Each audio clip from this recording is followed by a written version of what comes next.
Hey, it's a great day in Coto de Caza. This is October. I'm on the bridge by our 12th tee box on our north course. And today we have this plant, which is Pampas grass. This is Cortaderia, selloana. This plant is native to Brazil and Argentina. Now, a lot of people use this for ornamental purposes in their gardens or along their property lines as a boundary. And it's very invasive throughout all of North America.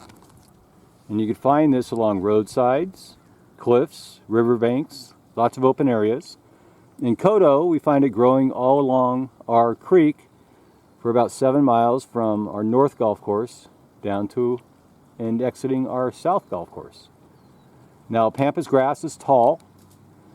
It's a perennial subtropical grass. It's grown as an ornamental for its very fluffy white plumes. And these guys here look really good.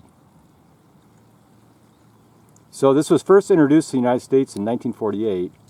It's been grown in California since about 1960s. And they can grow up to 20 feet tall, 20 feet wide, and weigh over 2,000 pounds. Wow.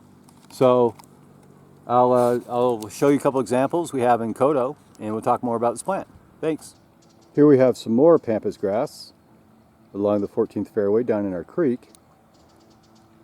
Now these flowers, they look a little more silvery, so perhaps a subspecies or a different variety than our fluffy white Pampas grass. Now here are a few more hidden along the 5th fairway. And this is kind of what they look like if they're not really maintained well.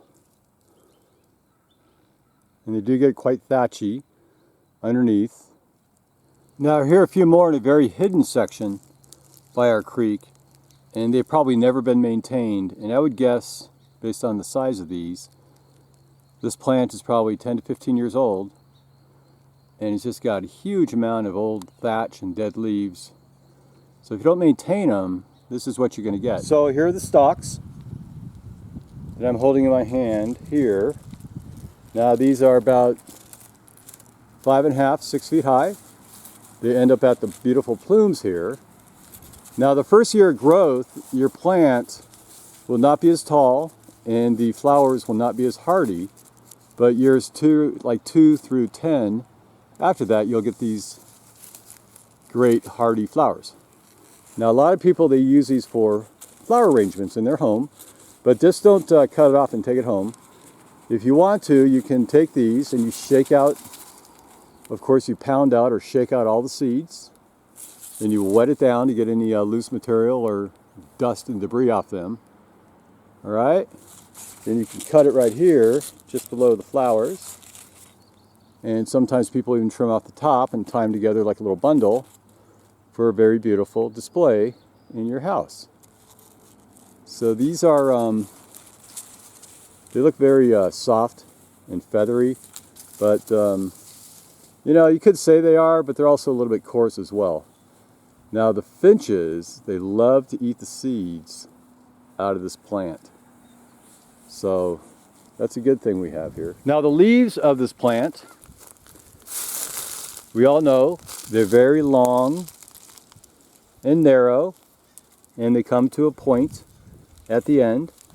And on the sides, they're super, super sharp, and even they're a bit serrated. So if you grab these or you rub against them the wrong way, they'll cut you like a hacksaw. In fact, the genus Cortaderia comes from the Spanish word cortadera, which means cutter. And that, of course, refers to these leaves cutting you. So wear heavy-duty gloves, long pants, long shirt, if you want to start hacking away and pruning this back. Now, if you want to grow these at home, here's a couple tips. Always make sure you purchase the same variety of plant.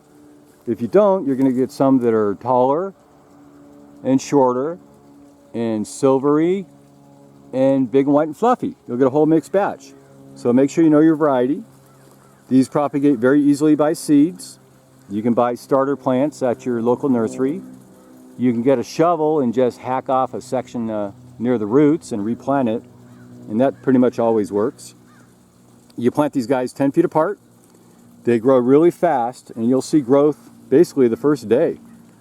And you're going to get flowers the first year, and the first year bloom is not going to be as healthy as later years, but year 2 you'll get more blooms, and each year you'll get bigger, brighter blooms, but less of them.